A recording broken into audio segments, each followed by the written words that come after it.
up, budgeting family and friends? My name is Shirria. This is the Shirria Mag channel where I am documenting our six-figure debt-free journey as an entrepreneurial licensed clinical social worker with my very own virtual private practice.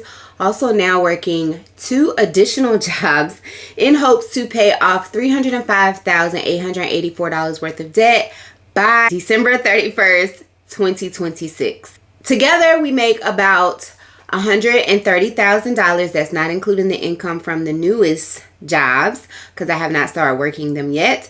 And we started our journey in October of 2023, again with $305,884 worth of debt. The bulk of that debt, if you're interested in really getting the breakdown of that debt, then go back and watch this video here. But the bulk of that debt is my 6-figure student loan debt, and we do also include the mortgage on our primary home. So that is the bulk of, or a brief explanation of the $305,000 worth of debt. I am documenting and sharing that debt-free journey with you guys here in the form of monthly budgets, weekly budgets, debt updates, Transfer Tuesdays, net worth updates quarterly, and because I am an entrepreneur, I do sometimes or try to share the income that I earned at the end of every month.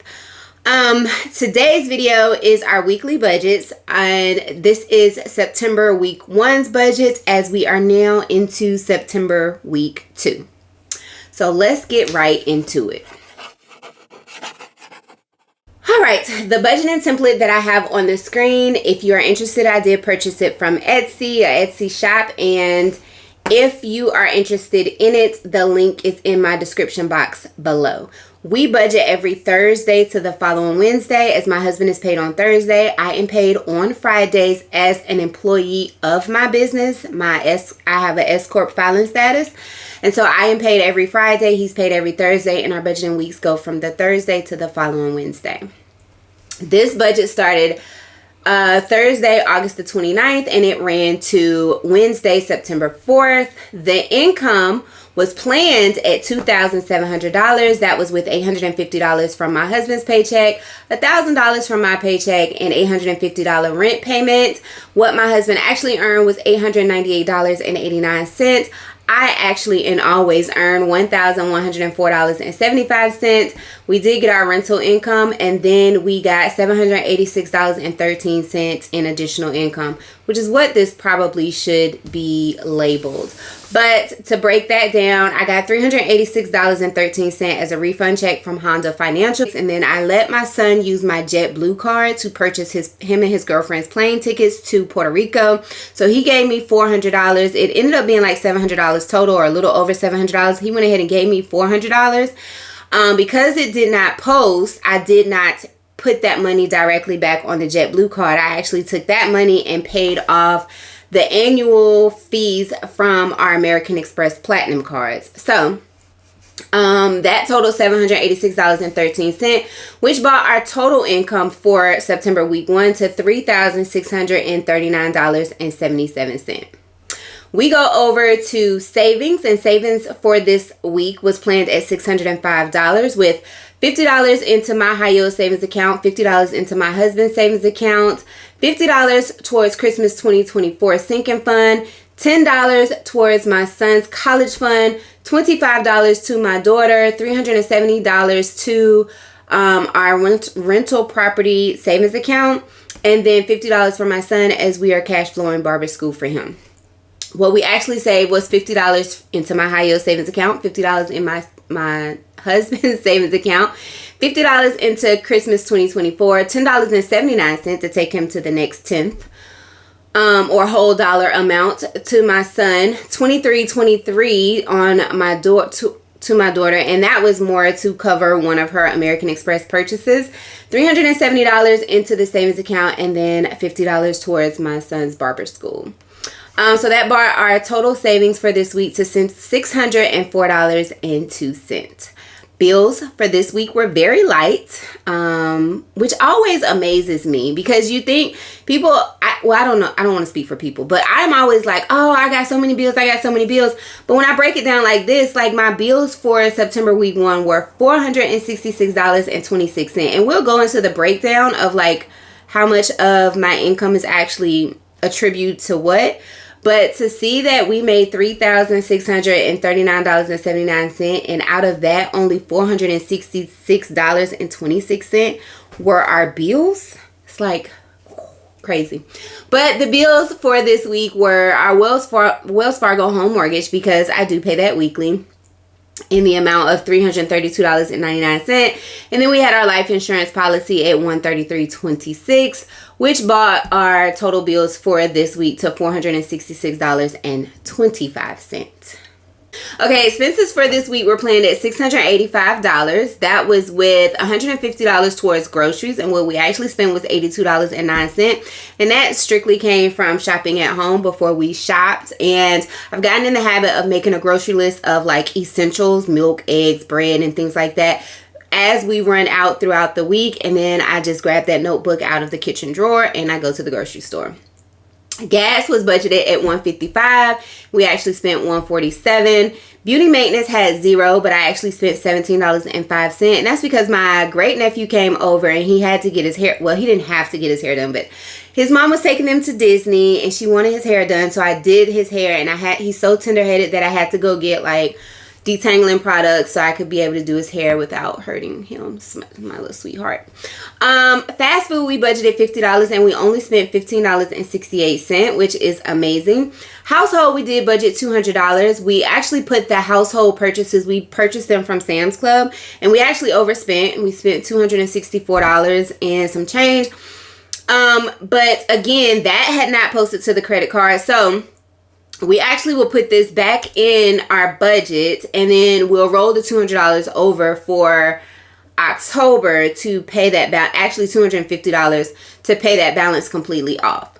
Date night got $0. Me and Will are still not getting spend money. I don't necessarily need it. I would spend it on clothes and stuff that I don't need, so I don't use it. And to me, the priority is to pay off my car. So like nothing is more important than that, than maybe some coffee. But for the most part, we don't really spend anything.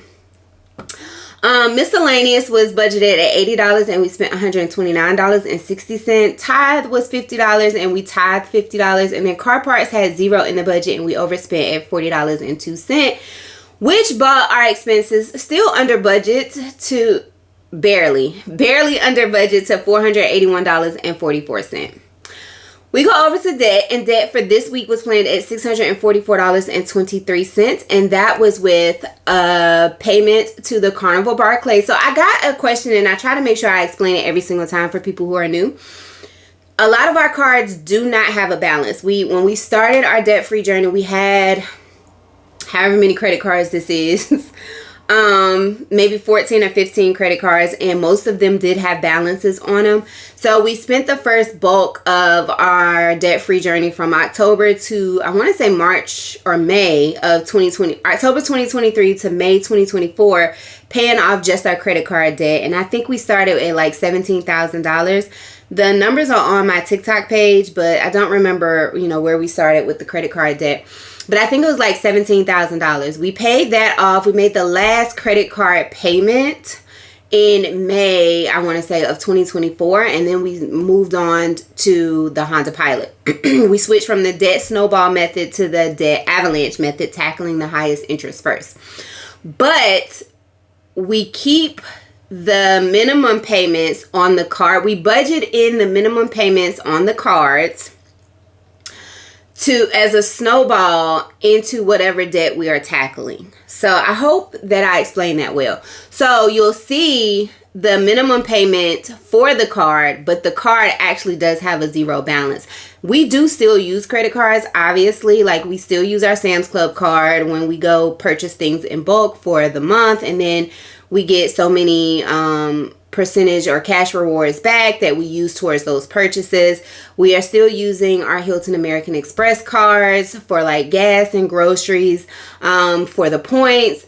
And then we still use our PayPal cards. I use my PayPal card in my business, especially when I'm doing like foreign transactions for different things. I pay for a lot of not a lot, but ever so often I'll pay for like Fiverr expenses, and I either put those on my PayPal card for protection or my American Express business card for protection, but I don't include any of my business debt in our personal debt.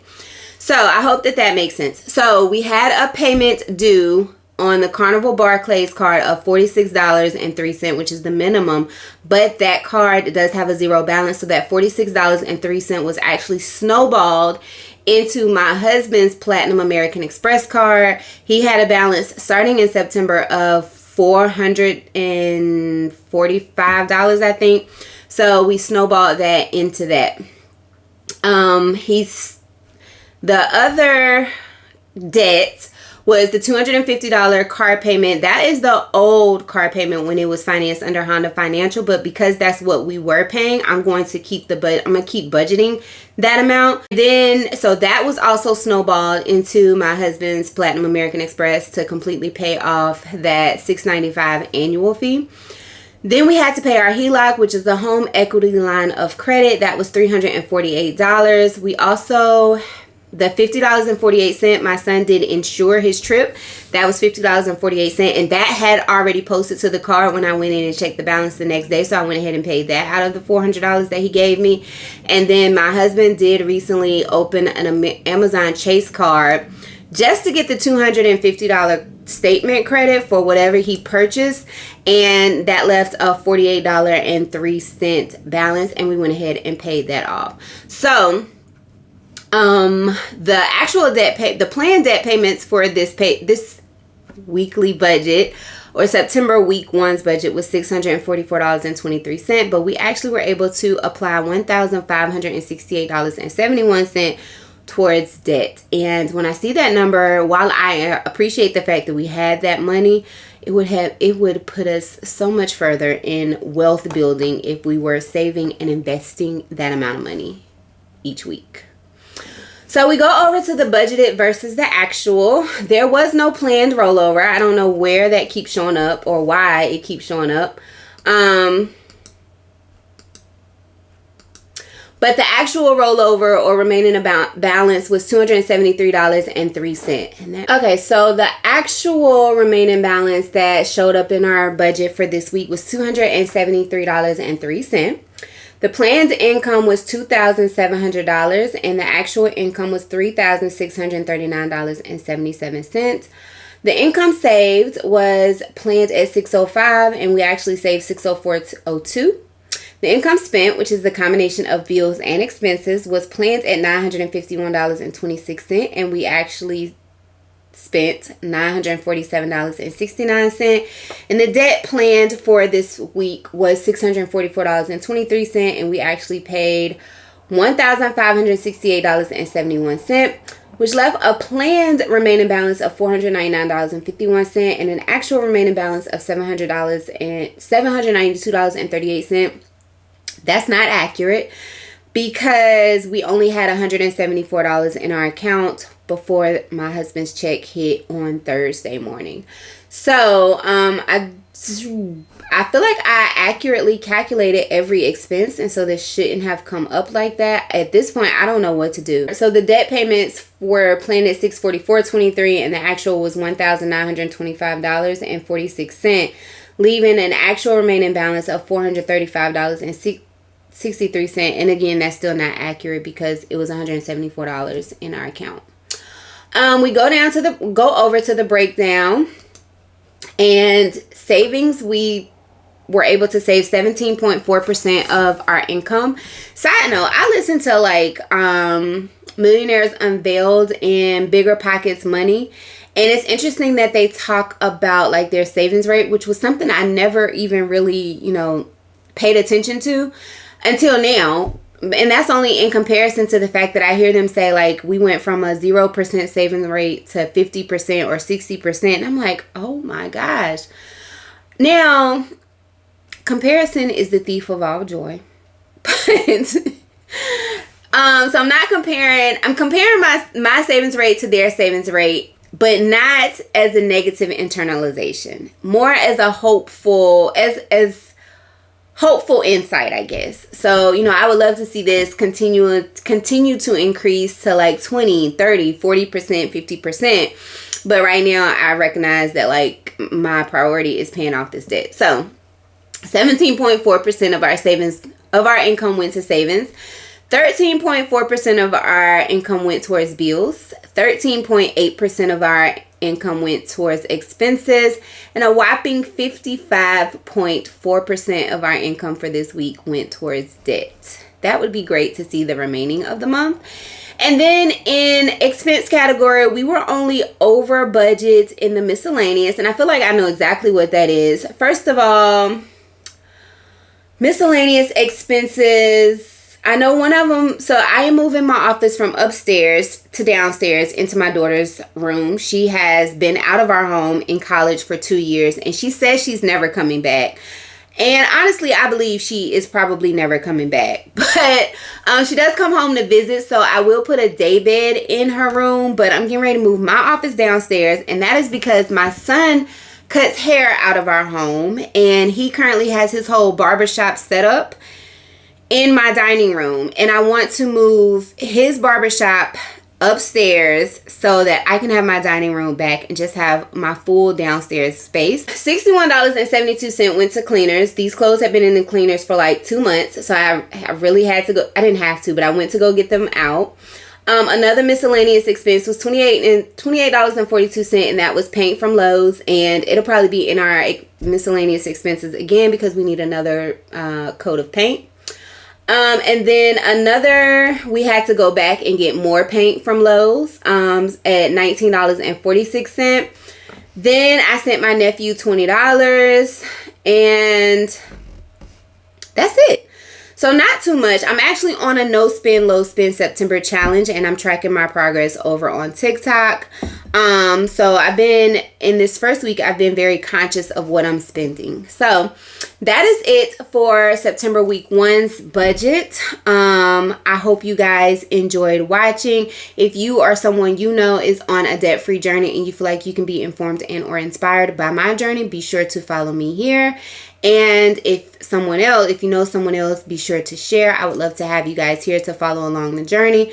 I really appreciate you guys for watching. I will catch you guys in the next one. Bye for now.